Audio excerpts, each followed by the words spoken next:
Go! Hello, my dear Aries. Hello, mga my dear Aries. Kumusta po kayo, my dear? I hope that you are doing fine. Sana po ay nasa magandang kalagayan kayo, mga my dear. And maraming salamat po, mga my dear, sa patuloy na pagsuporta po sa akin at sa ating channel, mga my dear. Maraming salamat po. Ang gagawin po natin ngayon, mga my dear Aries, is ang iyong second half of January 2025, mga my dear. Of course, 16 hanggang sa katapusan, at ito po ay general reading. Okay, my dear? So, hindi ko na mapaliwanag kung anong ibig sabihin ng general reading. Okay? Kasi halos 4 na taong ko na po, my dear, magli-5 taong ko na pong pinapaliwanag kung anong ibig sabihin ng general reading. Bakit ka galit? Nagpapaliwanag lang. Okay? So, my dear, general reading para sa buwan or para sa second half of January 2025. Tingnan natin, my dear, kung ano mga excel at kaganapan at kung ano-ano pa na maaari mong makasalubong sa yung second half of January 2025. And mga my dear Aries, ang ating 2025 reading is extended kasabay ng kanyang promo. Sabi ko, my dear, noong December 17, 2024, na naka-promo, my dear, ang ating 2025 reading. So, extended siya, my dear. Okay, i-announce ko na lang din kung kailan siya mag-e-end. Okay? So, my dear, for only and super only 1,000 pesos, my dear, meron ka ng 2025 reading. If you are interested, my dear, nasa description box down below yung link ng ating Facebook page. Kung napapanood mo ito, my dear, sa ating YouTube channel, of course, na link papuntang papuntang Facebook, my dear. And kung napapanood mo naman to, my dear, sa ating Facebook page, link diretso na, of course, direct PM, may nagsasalita sa aking ano ba, mamaya mo na ako kausapin, may sinasabi pa ako, masyadong atat yung aking mga spirit guide, ano ba? Don't do that to me. Sasalita pa ako, ini-interrupt nyo ako, nakakainis. Okay, my dear Aries, meron akong mga gustong sabihin eh, nagpo-promote pa ako, tapos meron nagkasalita sa kabila kong tenga, ano ba? Let's go! 8 cards tayo, my dear, in total. Eto na. Sige, ngayon na kayo meksena. Gigigil ako. Joke lang. Sanay na yan aking mga spirit guides sa ganyan. Sanay na yan sila sa akin. So, 'di ba? Okay, so let's go tayo, my dear. 8 cards in total, my dear. Dalawa, my dear, ang labas, my dear, ng cards bago ako magsalita.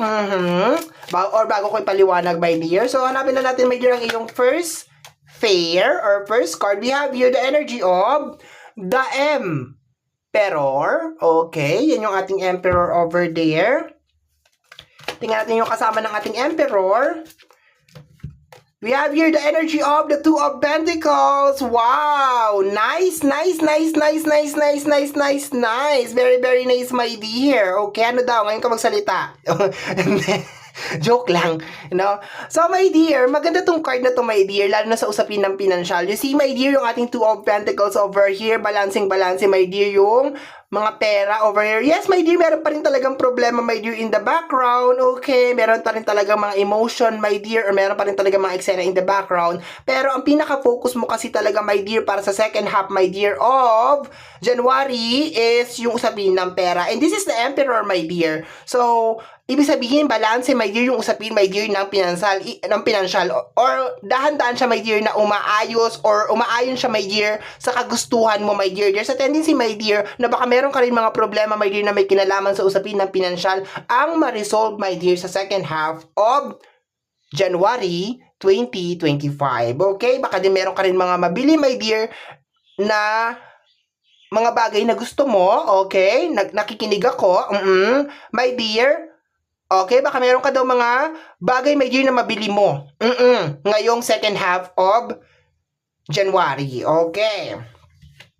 Next. Very nice. Maganda lang siya. Para sa akin, my dear, sobrang ganda talaga yung energy. To the point, my dear, na nababalance mo, na-handle mo, my dear, yung usapin ng pinansyal. Okay. Plus, sabi ng aking mga spirit guide in the background, na meron ka daw mga mabibili, my dear. Okay. Mga things that you really want. Mga bagay na gustong-gusto mo, my dear. Ang mabibili mo, my dear, sa second half of January. Okay. So, let's go tayo, my dear, sa ating second row Next na eksena, my dear, is the energy of the Queen of Cups. The very understanding and loving card. Gustong-gusto ko tong card na to, my dear. Okay? The Queen of Cups. Okay? Si Queen of Cups, my dear, bakit ba ako nagpapaliwanag? Sabi ko dalawa dapat, di ba? Sige, papaliwanag ko na. Okay, si Queen of Cups kasi, my dear, talagang maunawain tong card na to, my dear. Maski anong gawin mo talaga sa kanya, my dear, lagi niyang iniintindi. Di ba? Sinaktan mo siya, niloko mo siya, isipin niya, my dear, baka kulang sa bakuna to, kaya niya ako sinaktan. Ganun siya. Baka hindi ka love ng mama mo, kaya niya ako sinaktan. Ganun, my dear, kabait, my dear, si Queen of Cups. Tingnan natin, my dear, yung kasama niya, my dear. Tingnan natin yung kasama ni Queen of Cups, okay? Queen of Cups. Tingnan natin, what is the additional message or kasama ng ating Queen of Cups? Okay, we have here the energy of, wow, the Seven of Cups. Okay, so hindi to konektado, my dear, sa tao. For a change, hindi siya konektado sa tao. Kasi madalas, my dear, pag nagre-reading ako sa'yo, konektado sa tao, issue sa tao. Ito, my dear, ay may kinalaman, my dear, sa mga bagay na gusto mo. This is the energy of the Seven of Cups. Ayan yung mga cups. Yan.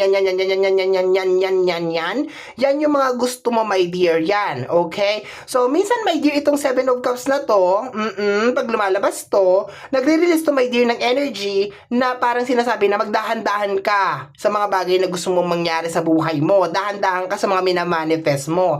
Once again, may point naman. Kasi ang pinakauna mong card over here is the Emperor in the Two of Pentacles. So, ibig sabihin, my dear, baka meron ka naman talagang pambili or kaya mo naman talaga, my dear, bilhin yung mga bagay na gusto mong mangyari. Once again, ang energy nito, my dear, is umaayos or umaayon, my dear, sa kagustuhan mo yung usapin ng pinansyal. Ang kagandahan, my dear, sa ating second row is meron siyang Queen of Cups. So, ibig sabihin, my dear, kung hindi mo, my dear, mabibili, my dear, yung iba, sabi ko nga, meron kang mga mabibili or meron kang mga ma-achieve, my dear, na mga bagay na gustong-gusto mo sa second half of January. Pero, kung hindi mo naman, my dear, ma-achieve yung mga iba sa mga manifestation mo is, dito pumapasok ang energy ni Queen of Cups, which is sinasabi, sorry, sumabit. Dog, yacht, dirty. Okay. So, sinasabi dito, my dear, na, excuse me po ulit. Okay, pasensya na po. Tao lang. May mga sumasabit-sabit din. Okay. So, sinasabi dito, my dear, na maiintindihan mo or mauunawaan mo, my dear, kung hindi mo mabibili o hindi mo ma-achieve yung mga bagay-bagay, my dear, sa second half of January, okay? I think masaya ka na rin siguro, my dear, sa kung ano yung mangyayari or kung ano yung mabibili mo or ma-achieve mo, my dear, okay? I think napakababaw lang, my dear, ng kaligayahan mo, my dear, sa second half of January. To the point, my dear, na nire-release ng dalawang card na to na hindi mo ipipilit at magiging masaya ka at magiging kontento ka, my dear, sa mga ma-achieve mo, my dear, sa second half of January 16 hanggang sa katapusan. Okay? So, let's go tayo, my dear, sa ating third row, my dear Aries.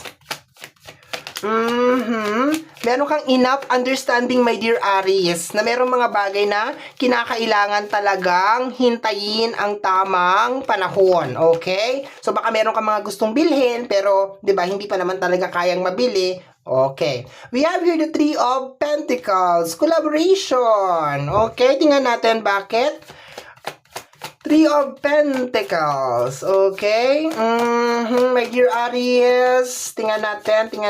Kasama ng ating Three of Pentacles is, okay, pagkasamahin ko tong dalawang card na to. Okay? This is going to be our last batch or last row ng cards. Okay? Hanapin ko pa rin. Okay? Pag meron dalawang nahulog, my dear, pagsasamahin ko yan. Okay? Kung tatlo, ibibigay ko yung isa dito, tapos pagkasamahin ko pa rin yung dalawa. Ganun lang. Okay? Kasama ng ating Three of Pentacles ay sino? Sino ang kasama ng ating Three of Pentacles? Sino? Okay, ayun na. We have here the energy of the Devil.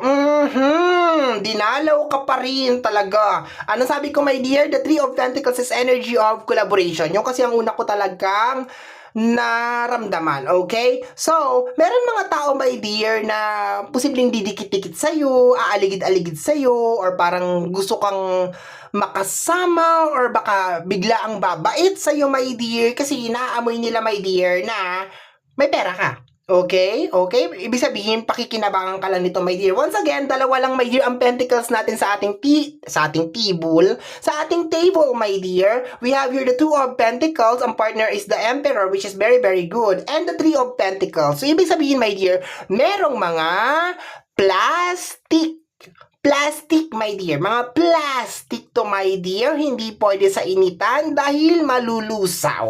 Okay? So, meron mga tao, my dear, na lalapit sa'yo, my dear, sa second half of January nang dahil meron silang kailangan o nakikita nila, my dear, na umaangat-angat ka. Gumaganda ang buhay mo. Okay? So, mauutangan natin to si Aries. Mapapakinabangan natin to si Aries. Okay?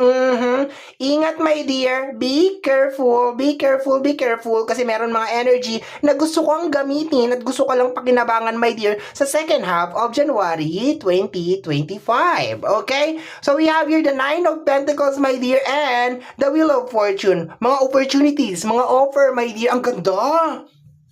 Ang ganda! Nagsama yung Nine of Pentacles at saka the Wheel of Fortune.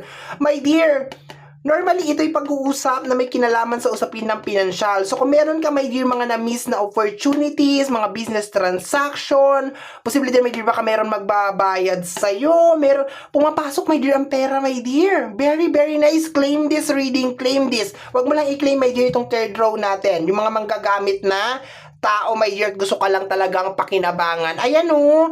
Ito, my dear, sinasabi dito, sa combination, my dear, ng Wheel of Fortune, ibig sabihin, parang try again, no? Parang iikot mo ulit, my dear, ang ruleta. Ang maganda dito, anong problema? Ang maganda dito, my dear, is the 10. The 10 pala ito. Sorry. The 10 of Pentacles, dito lang kasi ako nakatingin sa image, di ako nakatingin sa word. Okay, this is the 10 of Pentacles, my dear. Related, my dear, sa energy ng pera. Yes, kahit i-research mo tong dalawang to, my dear, ganun pa rin talaga yung energy na sinasabi niya, my dear. Ang 10 of Pentacles is energy of completion. Okay, 9 of Pentacles, single energy pala yun. Sorry naman. Okay, so ayan siya, my dear. Ayan siya. Yan siya. So, posible, my dear, na baka meron mga opportunities na na-miss out mo, meron mga magbabayad sa'yo ng pera, meron mga offerings, my dear, na may kinalaman sa pera, or baka meron mga negosyo, my dear, na magbubukas ulit para sa'yo. Napakaganda, my dear. Iikot, my dear, ang ruleta ng pera, my dear, sa'yo sa second half of January 2024. Congratulations. Umiwas ka lang talaga, my dear, kay sabay-sabay tayo kay Devil. Okay? Meron dito si Devil at ang purpose niya, my dear, ay mapakinabangan ka. Okay, we have here the 5 of Pentacles, my dear. Okay? And the Justice card. Okay? Binaba ko kasi ang ganda ng reading dito. Tapos, biglang 5 of Pentacles sa ilalim. Okay? Justice card. Yes, my dear. Look at this. Look. Pagtatapos, my dear, ng problema na may kinalaman sa usapin ng pinansyal. Once again, hindi to parang magic. It is a process. Pero nag-uumpisa na siya, my dear, sa second half of January 2025. Congratulations, my dear. Okay? Very, very nice yung reading mo, my dear. Problema sa usapin ng pinansyal. Ayan. Very, very nice. Okay? So, my dear Aries, yan po ang iyong, bakit nagba-blurred? Yan po ang iyong, teka, ano bang gagawin ko? Yan, para hindi mag-blurred. Yan po ang iyong second half of January 2025. Somehow, my dear Aries, kung nagustuhan mo ito, especially kung napadaan ka lang, don't forget to subscribe. Pag-click, my dear Aries, ang notification bell para ma-update ka sa aking mga upload. And, pag-click ang notification bell para ma-update ka sa aking mga upload kung napapanood mo to, my dear, sa ating YouTube channel. Kasi wala namang subscribe, my dear, sa Facebook. Kasi nag-upload na tayo sa ating Facebook, my dear. Okay? So, kung sa YouTube, my dear, subscribe, click notification bell para ma-update sa ating mga upload. Kung sa Facebook naman, like, follow, my dear. Kasi nag-upload na rin ako doon, no? Para kahit papano is ma-monetize na yung ating channel sa ating Facebook. Okay? So, maraming salamat po sa mga magsusubscribe, my dear, sa ating Facebook page. Ayan. Thank you very much, mga my dear Aries. Ayan. Inawakan ko lang si Devil kasi para matandaan mo, no, na umiwas ka dito. Iwasan mo to, yung mga user-friendly. Yan, okay? So, maraming salamat po, mga my dear. Once again, my name is RJ, also known as Apo J. Maraming salamat. Until next time, bye-bye. Thank you, my dear.